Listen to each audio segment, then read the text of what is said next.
my name is Vidur Sharma and I welcome you all on the EduMentors YouTube channel. So in today's video, let's discuss some of the prominent current affairs. So the first and foremost is Kozhikode named India's first city of literature by UNESCO. आपको पता है एक organisation है जिसका नाम है UNESCO, that is United Nation Education Scientific and Cultural Organisation. ये जो यूनेस्को ऑर्गेनाइजेशन है ये 1945 में इस्टेब्लिश हुआ था और इसका हेडक्वार्टर है आपका पेरिस में, राइट. इस ऑर्गेनाइजेशन ने अभी Kozhikode, right, so Kozhikode which is city located in the south Indian state of Kerala, इसे डिक्लेयर किया है as a United Nation UNESCO's creative city network के अंदर as a city famous for literature, right. इसी के साथ साथ ग्वालियर को भी आपका अवार्ड किया गया है जो कि मध्य प्रदेश में है as a city of music, right. तो यूनेस्को की सिटी ऑफ लिटरेचर में कोझिकोड, ये कोझिकोडे और Kozhikode, and city of music में we have a city Gwalior. आपको बताया हुआ Tansen, a famous singer, he is also from he was also from Gwalior, and city of literature is Kozhikode. So both the points you have to remember. You can also see यहाँ पे मध्य प्रदेश के पास ही, भोपाल के पास, we have a city called is Gwalior, right. Gwalior fort भी बहुत famous है. और यहाँ साउथ इंडिया में केरला में we have a city called is Kozhikode, right, जिसे यूनेस्को का city of literature and city of music creative city award मिला है, right. Both the points are very much important. Moving to the next current affair, that is national unity day, राष्ट्रीय एकता दिवस 2023.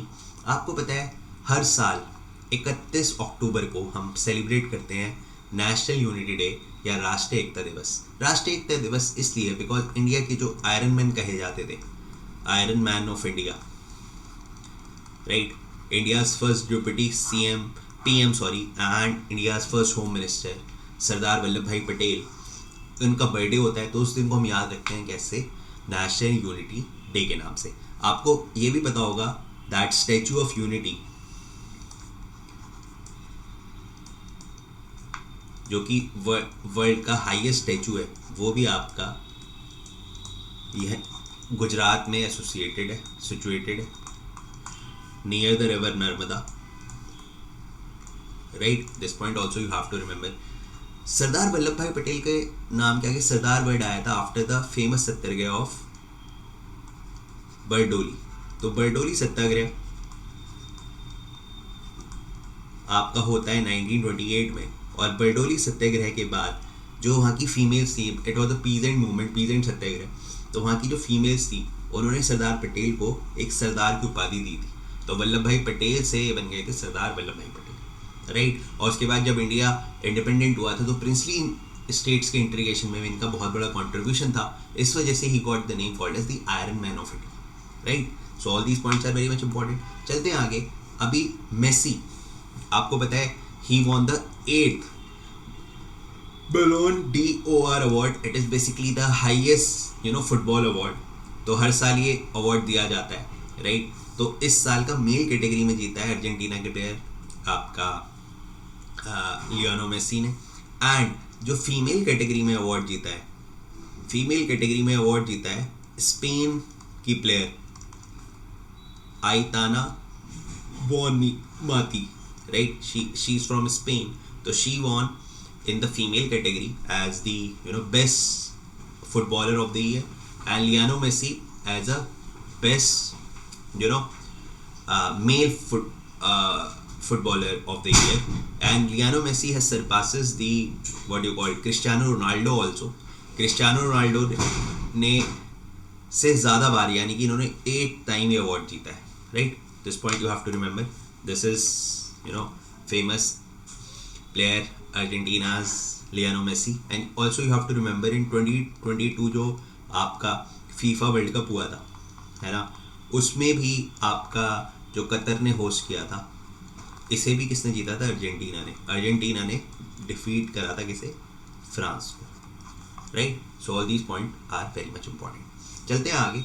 PM Modi inaugurated 37th edition of the national games in Panaji, Goa.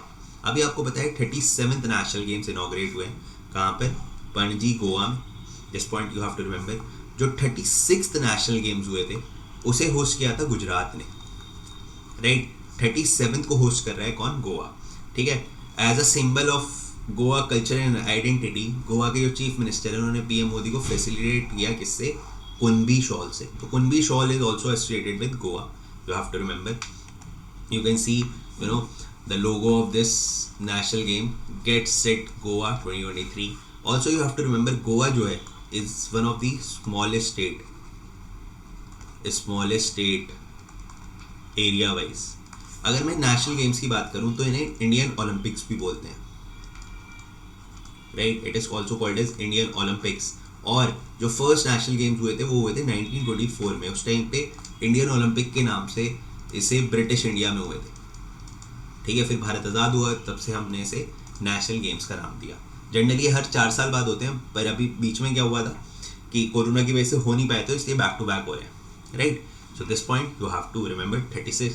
37th national games, Indian Olympics, hosted by Goa, right. Moving forward, that is a joint military exercise, CAS in 2023. This point also you have to remember, CAS in 2023. This is the exercise which India hosted the 7th edition. It is a joint military exercise between the two countries, that is India and Kazakhstan. Right. The aim of this exercise is to enhance cooperation, combat readiness, and take place.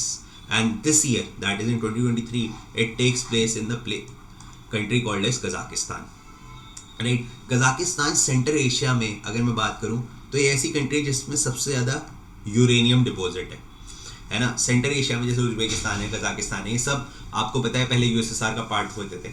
1991 में independent हुए सारी country. And Kazakhstan is one of the strategic country because it is landlock country and also have the one of the leading uranium reserves. This point also you have to remember. Alright, so this is all from this video. I hope you do like this video. See you soon in my next class. Till then, stay blessed, good luck, and have a nice day.